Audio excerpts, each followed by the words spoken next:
இந்த உலகத்திலேயே ரொம்ப கஷ்டமான மனுஷனானது நான் மட்டும்தான். எவ்வளோ சுமைகளை சுமக்கிறேன்னு தெரியுமா? எவ்வளோ காயங்களை சுமக்கிறேன்னு தெரியுமா? என் மொத்த குடும்பத்தையும் நான் தான் சுமந்து தூக்கிட்டு போகிறேன். நான் தூக்கிட்டு போகலைன்னா அவங்க அந்த இடத்துலையே இருப்பாங்க, அந்த இடத்த விட்டு நகர மாட்டாங்க. இப்படின்னு முட்டாள்தனமாக நீங்கள் யோசிச்சுட்ருக்கீங்கன்னா அது இந்த உலகத்திலே இருக்க மிகப்பெரிய பொய்யான ஒரு ஸ்டேட்மெண்ட். தயவு செஞ்சு புரிஞ்சுக்கோங்க. நீங்கள் இருந்தாலும் இல்லைன்னாலும் உங்கள் குடும்பம் நடந்துகிட்டே தான் இருக்க போகுது.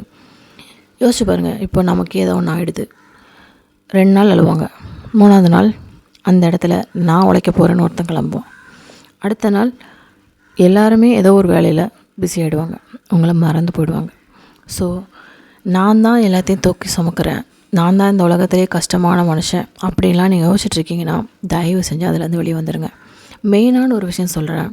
இங்கே எத்தனையோ பேர் அடுத்த வேளை சாப்பாடு நமக்கு கிடைக்குமா கிடைக்காதா, இந்த ட்ரெஸ் கிழிஞ்சு போச்சு அடுத்த ட்ரெஸ் போட முடியுமா முடியாதா, இப்படிங்கிற சின்ன சின்ன விஷயங்களுக்கு கூட ஏங்கிக்கிட்டு என்ன செய்கிறதுன்னு தெரியாமல் முதிப்பிழுங்கி கிடக்காங்க. கரெக்டு தானே?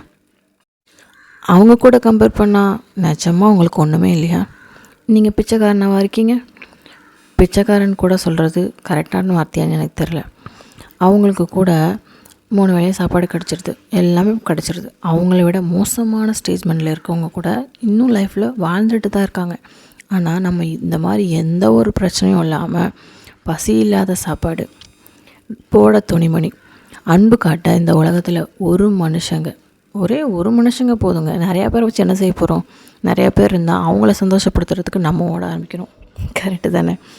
இதுவே ஒரு ஆளுங்கிறப்போ அவங்க சந்தோஷத்தைப்படுத்தினா போதும், அவங்க நம்மளை சந்தோஷப்படுத்தினா போதும், நிம்மதியாக வாழ்ந்துட்டு போயிடலாம்.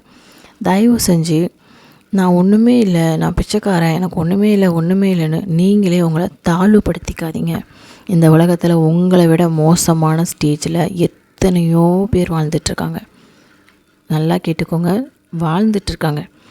நீங்கள் இவ்வளவும் இருந்தும் குறை சொல்லிக்கிட்டு ஒன்றுமே இல்லை உங்களை தாழ்வுபடுத்திக்கிட்டு குப்பை மாதிரி வளருங்க.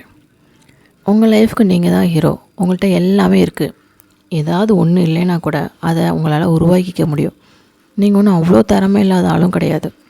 ஃபஸ்ட்டு விஷயம், அடுத்தவங்க கூட கம்பேர் பண்ணாதீங்க. அவன் கார் வச்சுருக்கான், என்கிட்ட கார் இல்லை, அதனால் நான் பிச்சைக்காரன் அப்படின்னா எனக்கு புரியல. கார் இருந்தாப்புல அவன் சந்தோஷமாக இருந்துருவானா? அவன் வீட்டில் பிரச்சனையே இருக்காதா? அவன் வீட்டில் பண கஷ்டமே இருக்காதா? எல்லா வீட்லேயும் ஏதோ ஒரு பிரச்சனையை கடவுள் கொடுத்து தான் வச்சுருக்காரு. சரிங்களா? நம்ம மட்டும் இந்த உலகத்தில் கஷ்டத்தை அனுபவிக்கல. ஆனால் நம்மளை விட மோசமாக இருக்காங்க பார்த்தீங்களா? அவங்க கூட வேணால் கம்பேர் பண்ணிக்கோங்க. கம்பேர் பண்ணிங்கன்னா நம்மக்கிட்ட இவ்வளோ இருக்குது, எப்படி இவ்வளோ இருக்குது, நம்ம எவ்வளோ சந்தோஷமாக இருக்கணும், ஆனால் இன்னமும் குறை சொல்லிகிட்ருக்கோம் அப்படின்னு நம்மளை நினச்சி நமக்கே தலைக்குனிவாயிடும். இதை ட்ரை பண்ணி பாருங்கள். எப்போவுமே உங்களை நீங்கள் தாழ்வாக நினைக்கிறது தான் உங்களோட மிகப்பெரிய பிரச்சனை. நம்மளை விட கஷ்டப்படுறவங்களும் தாழ்வானவங்களும் எவ்வளோ பேர் இருக்காங்க. அவங்களெல்லாம் விட நம்ம பெஸ்ட்டான ஒரு லைஃப் கடவுள் கொடுத்துருக்காரு. மெயின் விஷயம் யோசிச்சு பாருங்களேன். நமக்கு 2 கை இருக்குது, 2 கால் இருக்குது, 2 கண் இருக்குது, நல்லா காது கேட்குது, மூளை நல்லா வேலை செய்யுது, பைத்தியமாகலை. இவ்வளோ போதாதா?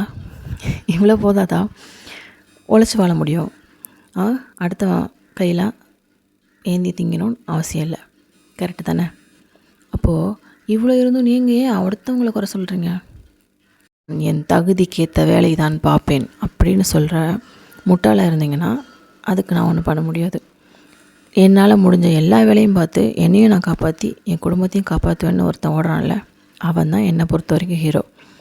நான் இந்த இடத்துல இருக்கேன், இவ்வளோ பெரிய ஆள், நான் எப்படி இந்த வேலை செய்வேன் அப்படிங்கிற பிடிவாதம் உங்களுக்குள்ளே இருந்துச்சுன்னா கொஞ்சம் கஷ்டம்தான். ஏன்னா உங்கள் தகுதிக்கேற்ற வேலை கிடைக்கிற வரைக்கும் நீங்கள் பிச்சை எடுத்து தான் ஆகணும், வேறு ஆப்ஷன் இல்லை.